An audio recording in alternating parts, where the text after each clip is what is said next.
and last is the vestibulocochlear nerve. This nerve transits auditory information from the cochlea and balance information from vestibule and semicircular canals to the brain. The issue with the inner ear is we have been reading this from first year physiology, but we read it on our textbooks and it's mainly 2D. But to visualize it more properly, I have tried to include 3D models today, which will help us in visualizing it better.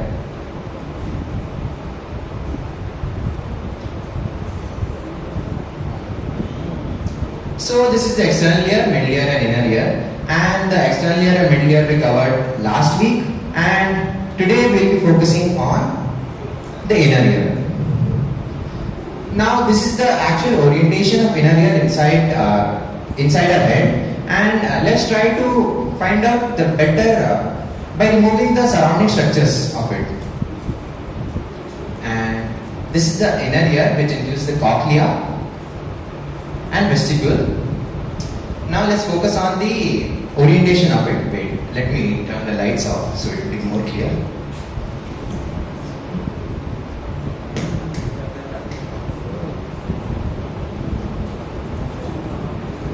This is the lateral part, which includes the tympanic membrane, medial part, which includes the vestibulocochlear nerve, anterior part, which includes the cochlea, and posterior part, which includes the semicircular canals.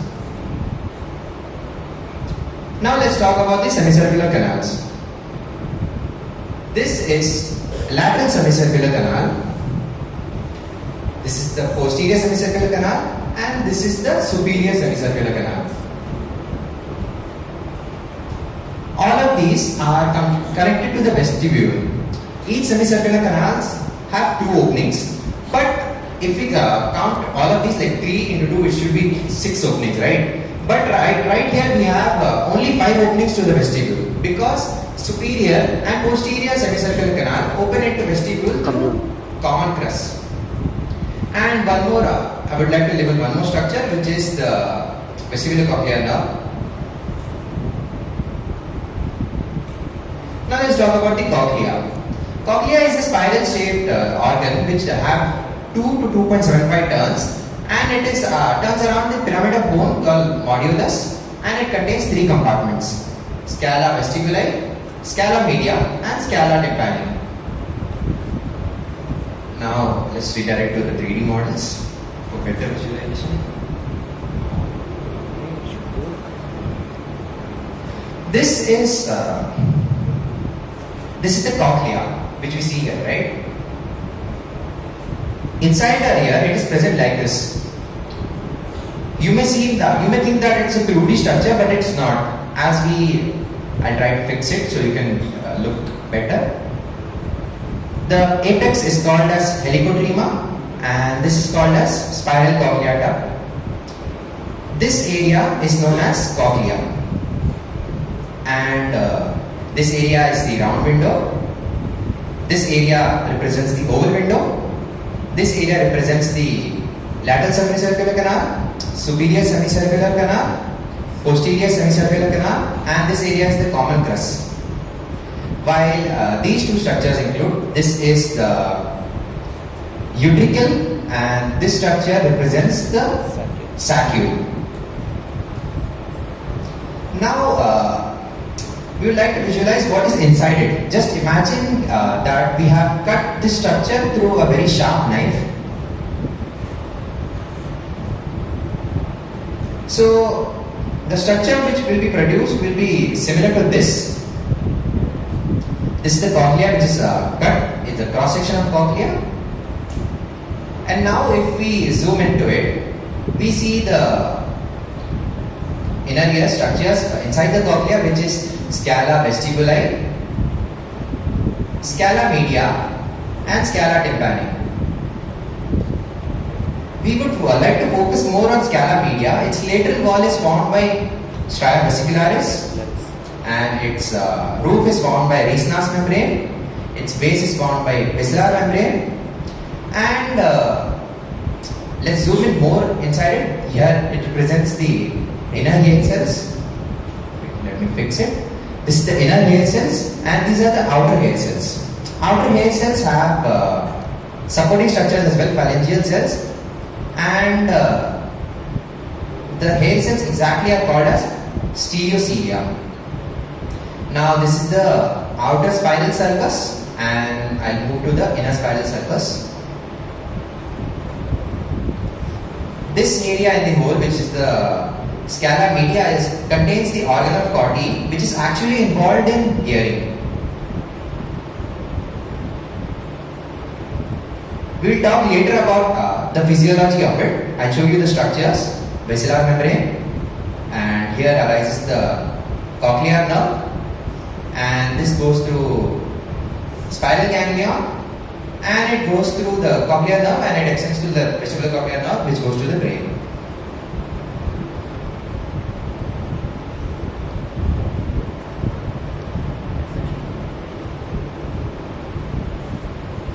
Now let's talk about the physiology of hearing.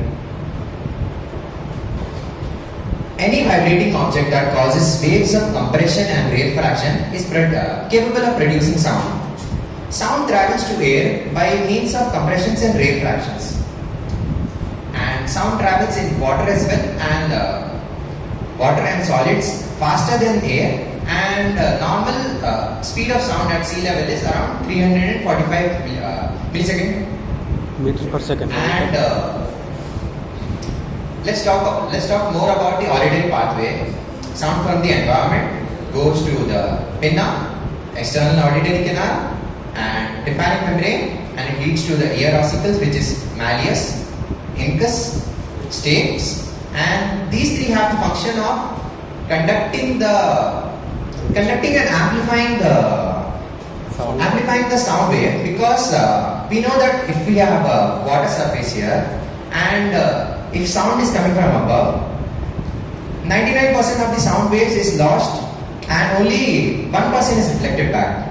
So the function of malleus, incus and stapes is to conduct and as well as amplify the amplitude of the sound. This leads to the oval window, and it goes to scala vestibuli and scala tympani, which moves the scala media. I'll explain it later through a video, and which leads to the round window. Let's talk about the physiology of hearing. Sound wave transmission. Sound waves enter the ear canal and vibrate the tympanic membrane. The vibrations are carried and amplified by the ear ossicles, which are malleus, incus and stapes. It causes the movement of oval window of cochlea. And we know that fluids are incompressible. So the the cochlea is completely filled with fluid. So you may think that why do we need a round window? We need a round window because if you take a water bottle full of water and try to compress it, you can't compress it at all. So we need to have the movements inside the water, right, with the fluids. So we have another elastic membrane structure which is known as round window. And further we'll have better explanation for that point why round window is present inside our cochlea, and further which causes the movement of perilymph inside the scala vestibuli and scala tympani, and the movement is reflected on endolymph and on the basilar membrane, and on the basilar membrane it causes the movement of the hair cells. Movement of basilar membrane causes the movement of hair cells against the tectorial membrane, and it causes its bending, and which causes its activation, and which sends the nerve impulse to the vestibulocochlear nerve to the brain. This produces the sensation of hearing. Now let's try to understand how it actually works. First, the sound wave comes from malleus, incus and stapes. This is the stapes which is moving. This is the round window, and this is the oval window. See, the movement is also visible in the oval window. To the oval window, ma'am. This is the round window, my bad. The below one was the round window. This green area represents the cochlea, and when the impulse given through the stapes to the oval window, it goes through scala vestibuli, which goes up like this, and the wave which comes down, this going up through scala vestibuli, and it comes down through scala tympani. It is the continuous fluid nature, so like the wave goes through there and goes up through scala vestibuli and comes down to scala tympani, and this is the cochlear duct. Cochlear duct contains endolymph rather than perilymph. This blue area represents the perilymph, and we can see the cut section here. This area is scala vestibuli, scala media, and scala tympani. This represents the Reissner's membrane, basilar membrane, and when the wave comes from above, it moves the Reissner's membrane, which also causes the movement of endolymph, and which in turn causes the movement of basilar membrane. On the basilar membrane, we have the certain structures called the organ of Corti.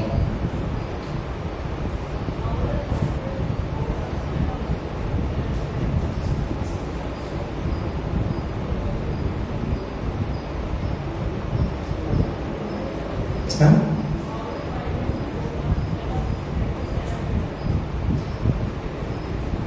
Ma'am, we had the structure of cochlea, right, ma'am? I'll open the explain it.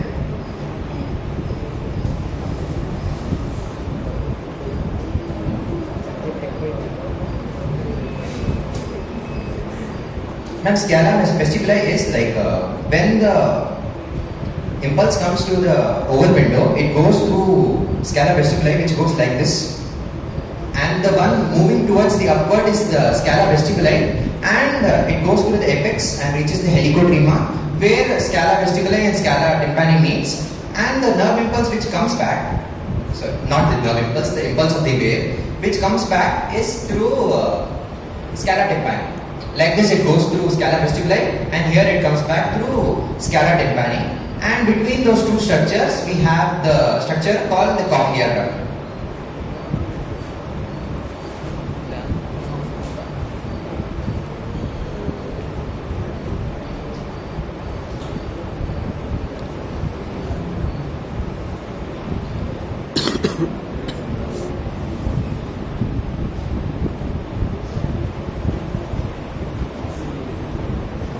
So let's start it again. The movement of stapes causes movement in the oval window, which also, because the fluid inside cochlea is incompressible, hence this is the elastic part, which moves because of the movement of the oval window. The green part represents the cochlea, and the wave which goes through the stapes goes through the scala vestibuli towards the helicotrema and comes back through scala tympani.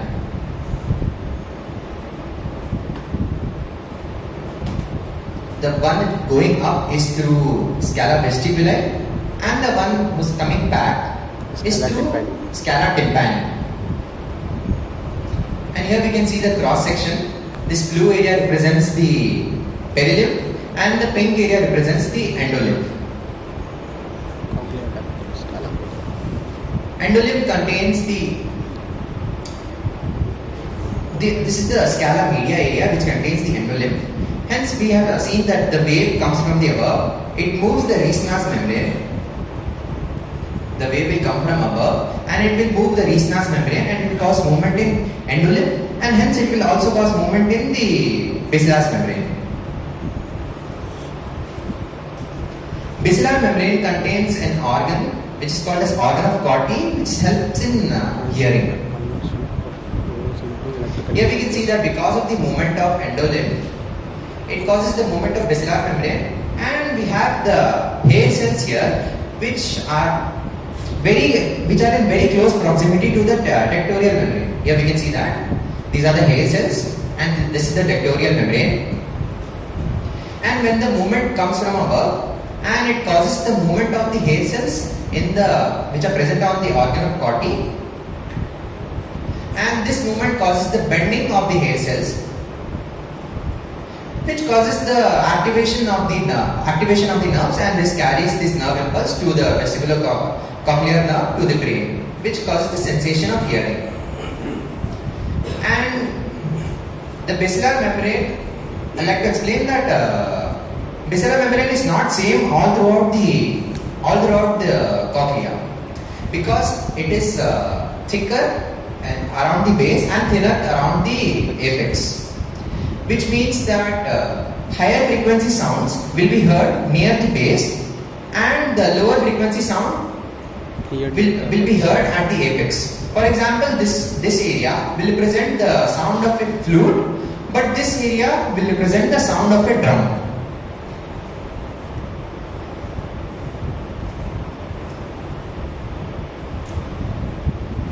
The base of cochlea helps in hearing the high frequency sound waves, which is like high pitch, and the apex near the apex we hear the sound waves which have low frequency, like we may say bass, bass, or anything similar to that.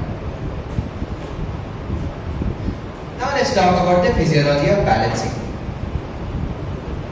Balancing is through vestibular system, and it detects the head movements and position related to gravity. It contains semicircular canals, posterior, superior and lateral semicircular canals, and otolith organs which are saccule and utricle. Semicircular canal. They are composed of lateral, superior and posterior, which are oriented in different planes and are roughly 90 degrees to each other. Ampulla, it contains cristae ampullaris with hair cells. Movement of endolimb bends the hair cells, generating nerve impulses. Now let's talk about the physiology of vestibular system, or how the vestibular system works.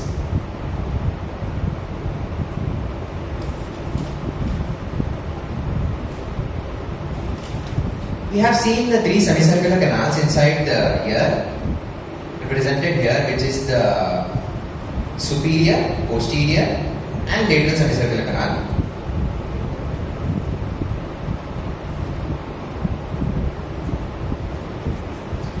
These are this represents the movement of posterior semicircular canal, which represents the movement like this. If you tilt your head like this, it will move the fluids inside the posterior semicircular canal, while superior semicircular canal shows the movements of as if you are nodding to somebody. Like if you move your head like this, it will move the fluids inside the superior semicircular canal, and the lateral semicircular canal lateral semicircular canal represents the movements if you move your head like this.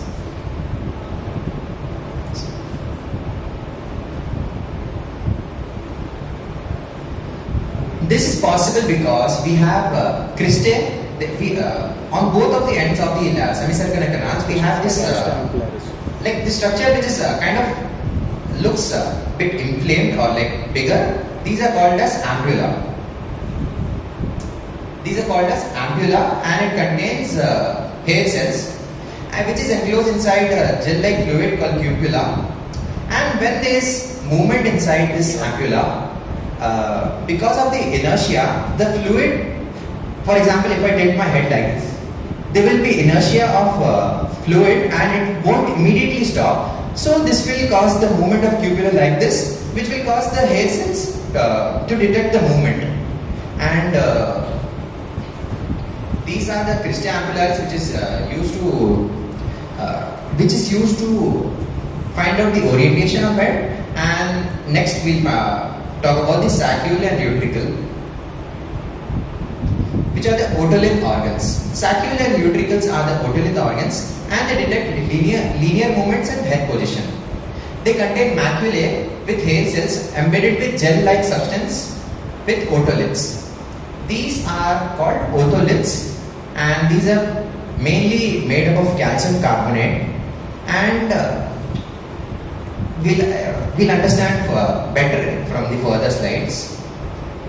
And let's talk about the saccule and utricle better here.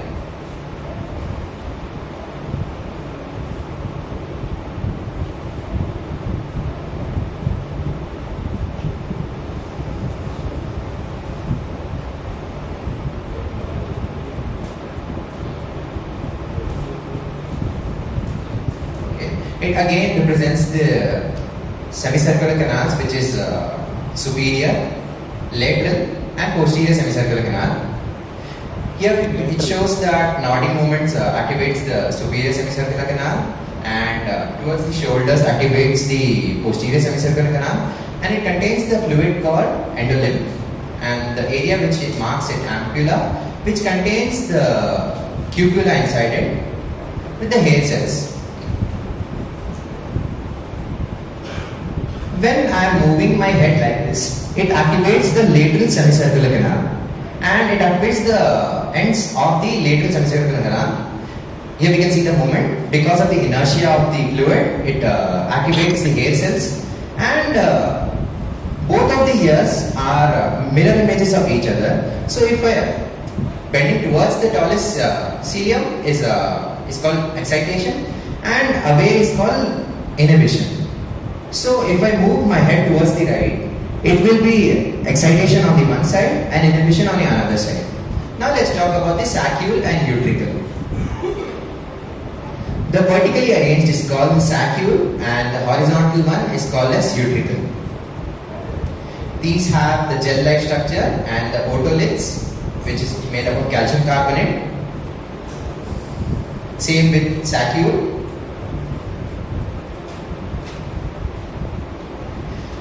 These help us in finding out the orientation of head. Because, for example, this is lying in the vertical. If I am standing like this, the utricle will be equal, and the saccule will be bent towards one side. And while I am lying down, the utricle will be bent towards one side, and saccule will be uniformly present.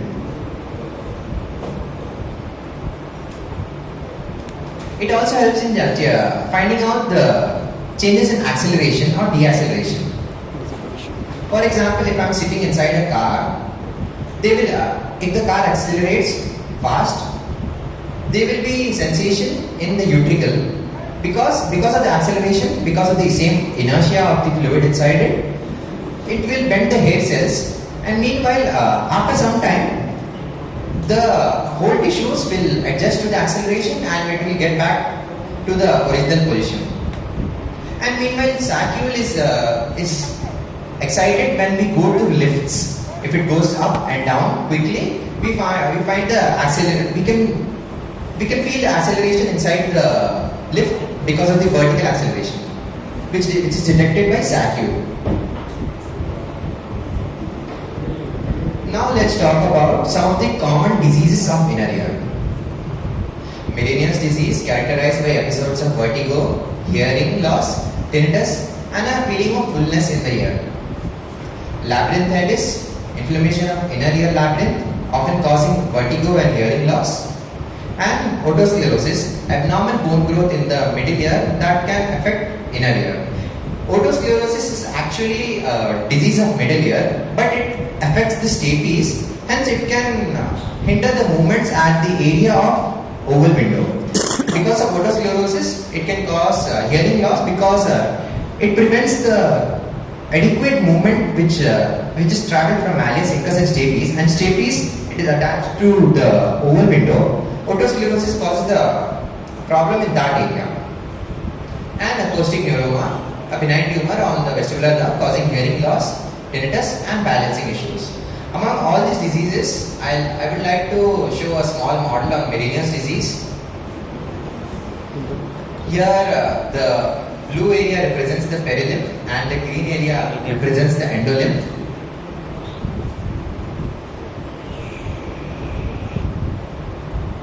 In the Meniere's disease, the endolymph increases abnormally. Hence, there is abnormal increase of endolymph, which sometimes causes damage to the Reissner's membrane. Here we can see that abnormal increase of endolymph is seen, and sometimes it can cause damage to the Reissner's membrane. Fullness of ear. Here we can see that this is inflamed, and here we can see that the Reissner's membrane is damaged, and the separation between the perilymph and endolymph is not clear.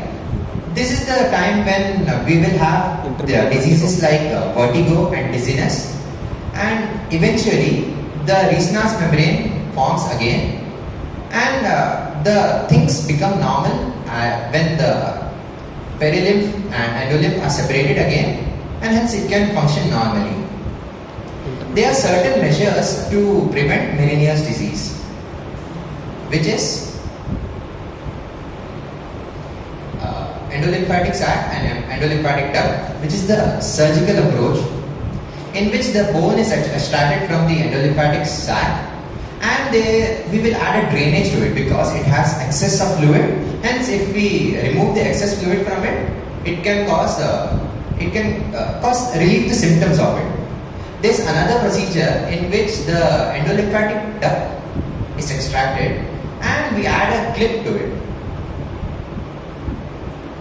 So excess endolymph cannot be produced, or it can be produced, but it can't reach the semicircular canals. Final measure is to remove the vestibulocochlear nerve. Vestibular nerve, hence it is the final measure, because if any of the disease management is not working, we'll remove the vestibular nerve. Now let's summarize the whole topic, which is inner ear is associated with hearing and balance. Main structures are cochlea, vestibule and semicircular canals. Anatomy: bony labyrinth, outer wall is filled with perilymph, membranous labyrinth, inside bony labyrinth and is filled with endolymph. Cochlea is the spiral organs which helps in hearing. Vestibule contains the saccule and utricle, and semicircular canals, these are the three canals which helps in detecting the rotational movement. Physiology of hearing: through ear canal to cochlear fluid, organ of Corti converts the mechanical energy of the fluids to nerve impulses, which is carried to the vestibulocochlear nerve to the brain, and auditory pathway from hair cells to the auditory cortex. Physiology of balance is through vestibular apparatus, which is through semicircular canals, saccule and utricles, and we have talked about the common disorders like Meniere's disease, vestibular neuritis, and sensory neural hearing loss. Thank you.